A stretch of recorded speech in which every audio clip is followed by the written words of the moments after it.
Good morning, gentle viewers, and welcome to another episode of Uncle Bobby's Cybertronian Corner.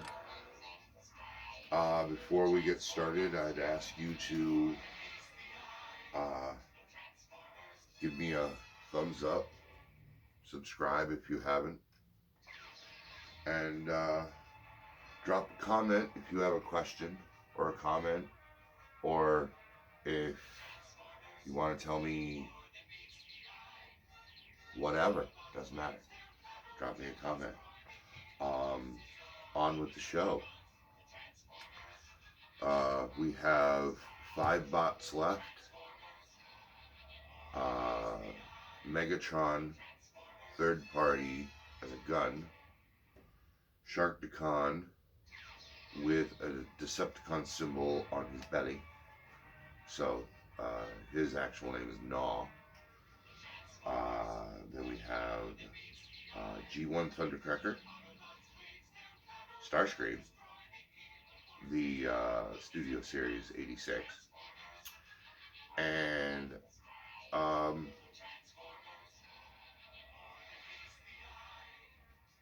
yeah, he's right over here.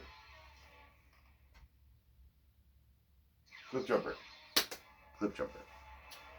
So, since I don't have a 5-sided die, I'm going to take one of them, which I already did. It's already under here, so I don't even know which one it is. And we're going to take a 4-sided die and roll. But before we do that, the coin. Heads red, tails black. Try that again. Heads red.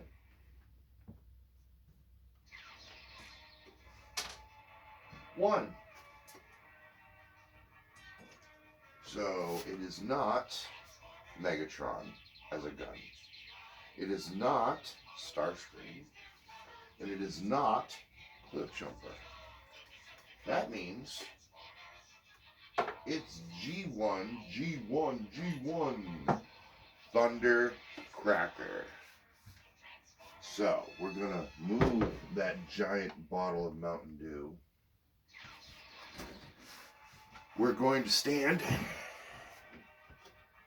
and we're gonna grab Thundercracker. Alrighty. That's what that says. You know my little cheat sheets. So, Thundercracker. Let's see.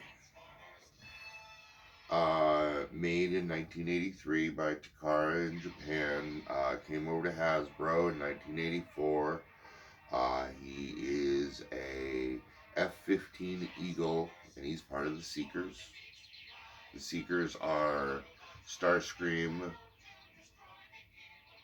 Thundercracker, and Skywarp. And then the Armada is everybody else, all the other planes. He wasn't sure that the Decepticons were doing the right thing. He was really questioning whether he wanted to be one, but he didn't want to go against Megatron and Starscream, and he didn't want to get sent to Shockwave. Nobody wants to get sent to Shockwave. Dude's a sicko. Man, I almost don't want to do Shockwave. This is how much of a sicko he is. God. Anyway.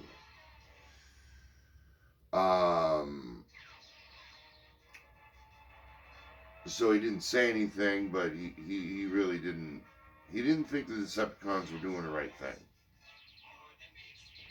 The reason his name is Thundercracker is because he has the ability to go supersonic and create a sonic boom that can shatter most glass, disrupt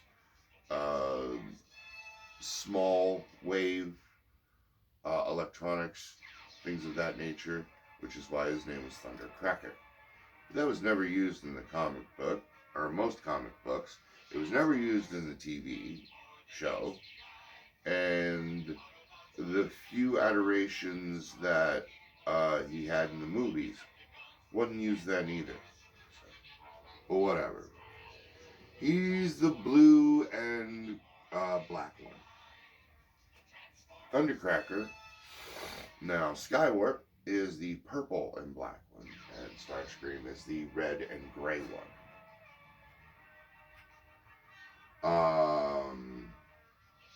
However, he did go by the philosophy for a while. If you can't fly, then say bye-bye. If you're a ground vehicle, then just why exist? If you're a ground anything, why exist? Why? Until he smartened up. In the movie, he got turned into Scourge. Now, some people argue that he got turned into a sweep and somebody else was Scourge. But the way I see it is Scourge was created, Unicron said Scourge, and then you saw Thundercracker get turned into Scourge. And his sweeps. And then the sweeps got turned into other Scourges. So, whatever. I'm not going to argue the fact. My opinion is he got turned into Scourge. Plus, the color scheme kind of matches. It really does. In Armada, he got a shout out from Starscream when Starscream got upgraded and his colors changed. He was just like, oh, I look like Thundercracker. Let me see.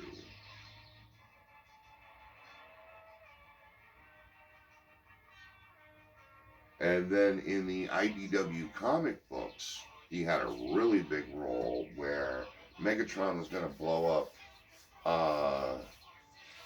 the Autobot base with a nuclear bomb. And Thundercracker was just like, there's too many people there, man. You just can't do that. So he grabbed it and threw it into space. In space, who cares? It's space. It dissipates.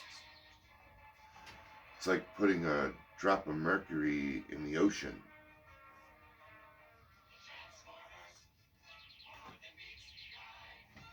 It's not going to do anything. It's just going to go.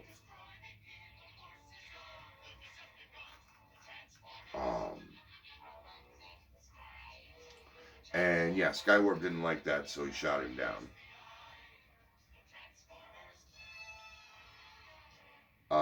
While he was healing, he watched a lot of TV and decided he didn't want to be a warrior anymore. He wanted to be a screenwriter because he loved TV. But, you know, in between healing and helping the Autobots and helping Earth Command, he adopted a puppy named Buster. He got a home with Earth Command because he's helping out. And he made a friend in Marissa Fairborn. And then he's had several toys. He was made for the movie, but he was never in any of the movies. Whatever. Wherever there's a Seeker, he's usually there.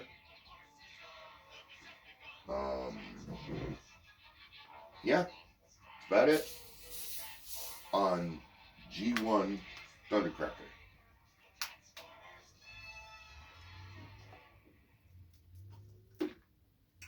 "40 years wrapped up in like, what, 10 minutes? Ugh. But now, of course, we're going to invite you to come over. 9 minutes. 40 years wrapped up in 9 minutes. Sorry about the close-up on my nose there.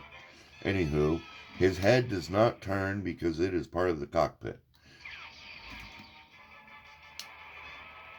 It does have this joint so you can make him headless if you want to, but that's due to transformation. Alright. The wings move back and forth due to this joint. I don't want to move them because it's 40 years old, and I've already had to replace one set because they broke. The arms. The wings are not in the way, can go all the way around. And that's it. They have no elbow bend. The fist can come off due to transformation.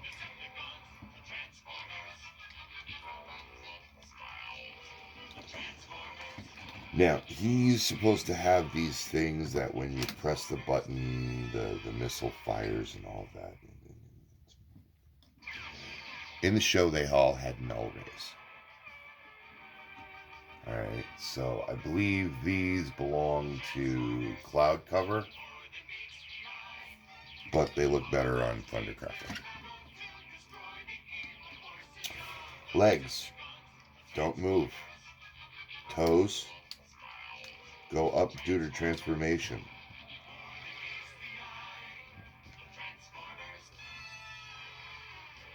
Oh yeah, hold on. These move due to transformation. They also come out if you're not careful.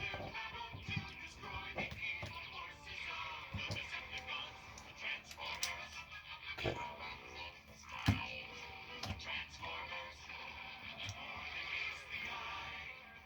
That's his articulation. Transformation. Take the null rays off. Oh yeah, the cockpit opens and holds the landing gear.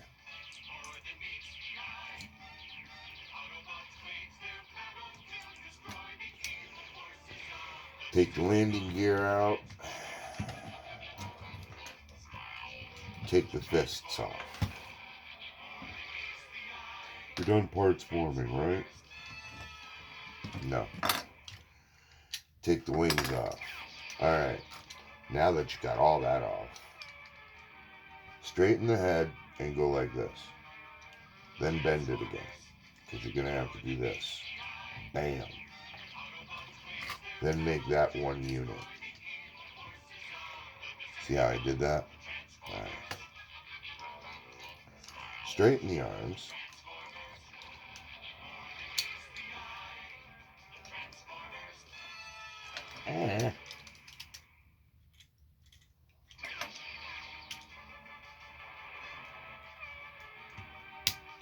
There we go.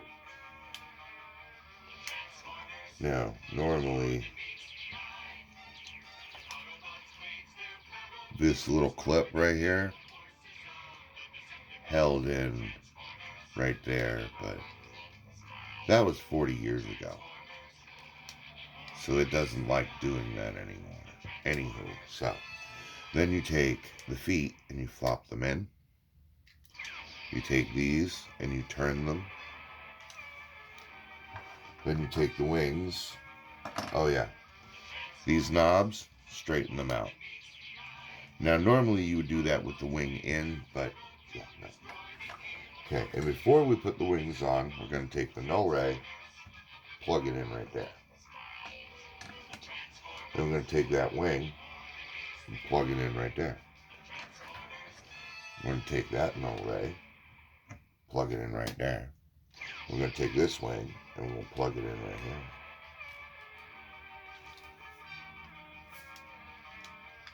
We'll flip it over. We're going to take this landing gear and put it there. And then we're going to show you one bad mamma jamma of a jet. Now, if you want, you can throw the fists onto the null rays, I guess, if you want.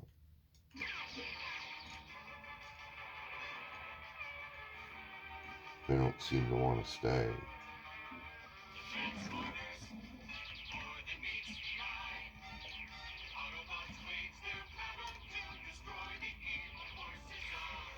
There you go.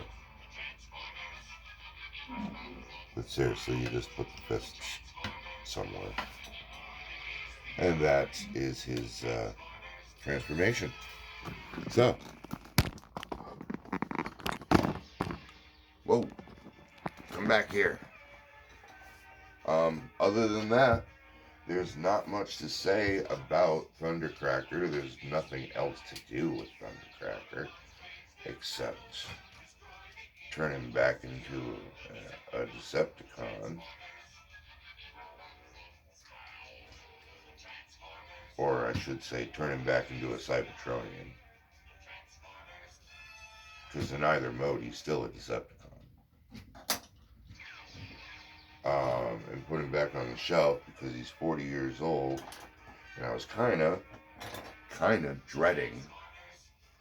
I was kind of dreading this one. Because just building him from Toylanta was ugh. In fact, which one is it? This stabilizer isn't even his. It belongs to a G1 Starscream that my sister actually helped me match the paint.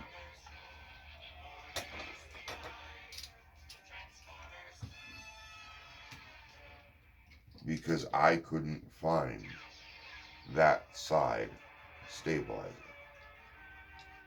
They just didn't have it. Nobody had one.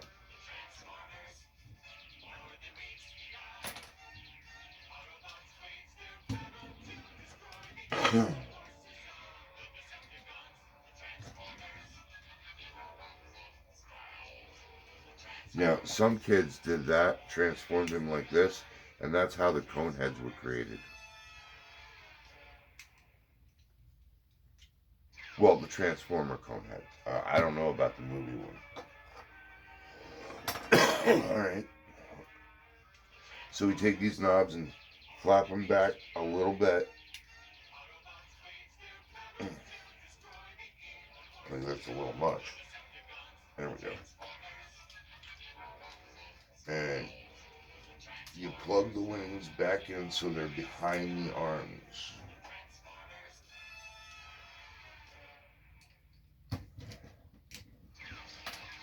And take the landing gear.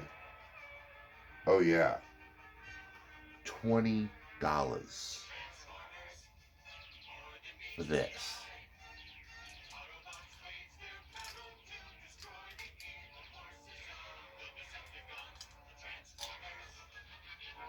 You want to talk about some ridiculous pricing, huh?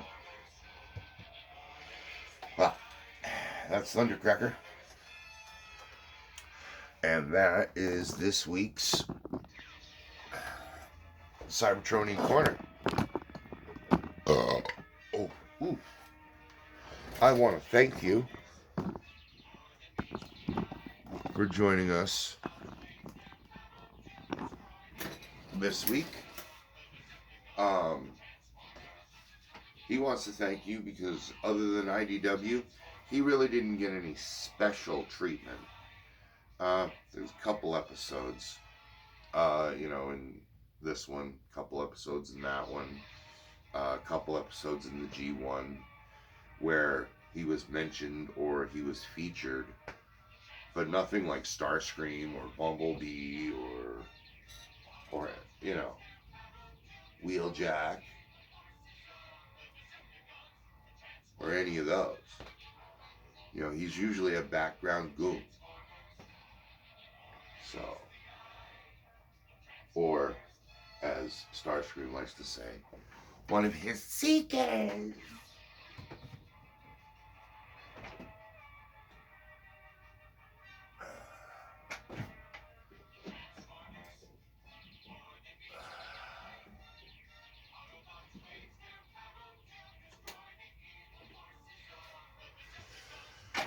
Now, eventually, I'm going to replace Soundwave, and Soundwave is going to be on this side of Megatron, and it's going to be Starscream, Thundercracker, and Skywarp, along with the 3 Coneheads.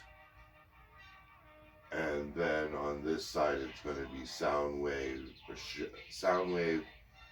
Shockwave, and then Astro Train, and by that time, he'll Blitzwing will go up there too. I'd like to get Reflector and put Reflector up there. Eventually get a better Megatron as a gun, because this is the Megatron I have now.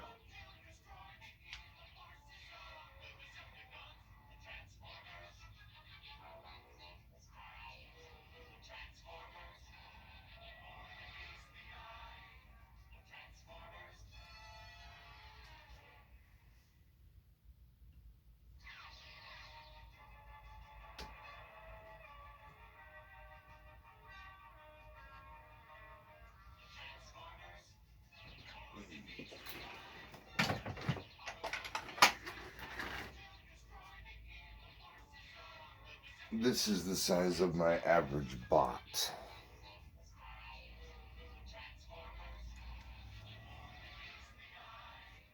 See the issue?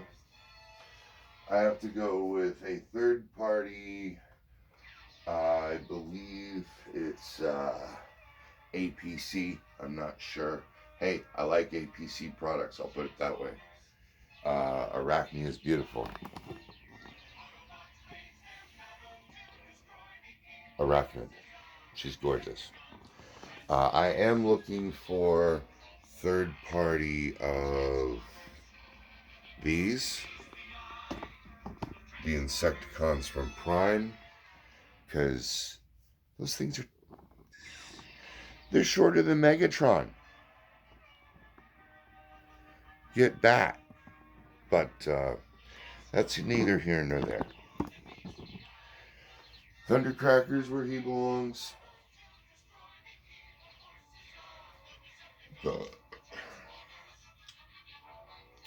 So, from the corner, from Uncle Bobby, and from King Grimlock, we want to thank you, and remember, Uncle Bobby loves you. Okay.